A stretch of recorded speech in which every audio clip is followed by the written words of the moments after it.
As Russia has struggled to hold territory in Ukraine, the White House says the Kremlin is increasingly relying on the Wagner Group to recruit thousands of prisoners for the war's front lines.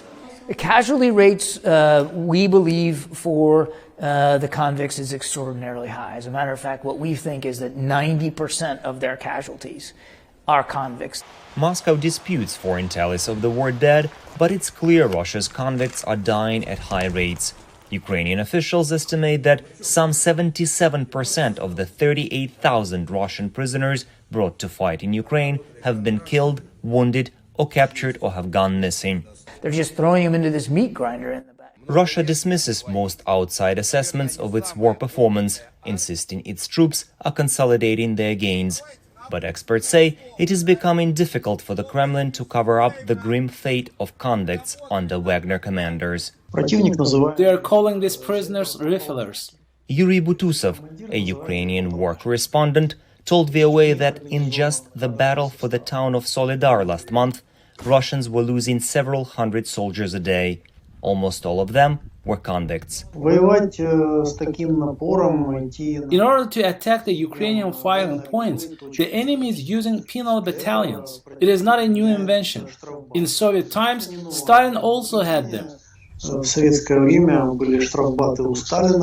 Those World War II battalions consisted of Soviet Gulag prisoners and were tasked with the most difficult assignments, like breaking through intense fire without any heavy equipment support. Butusov says in some cases Russia's ill-equipped prisoners are used for similar missions, such as drawing Ukrainian artillery fire. When they are fired upon, the Russian commanders detect the artillery positions of the enemy.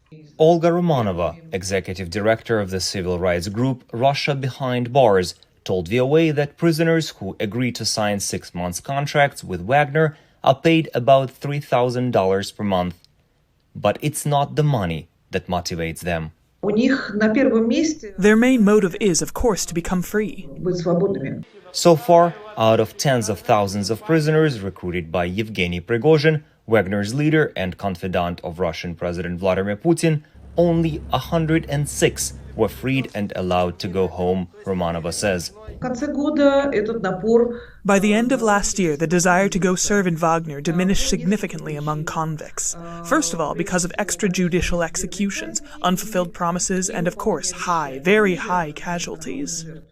All of that, however, is unlikely to disrupt the Kremlin's plans to use prisoners in its geopolitical objectives, Romanova says. Prigozhin will squeeze out 20 to 30,000 more people out of jails, and then the authorities will start formal mobilization. In November, Putin signed into law a bill allowing mobilization of individuals with outstanding or unexpunged convictions, creating an even greater pool of potential war recruits. Igor Tikhanenko, VOA News, New York.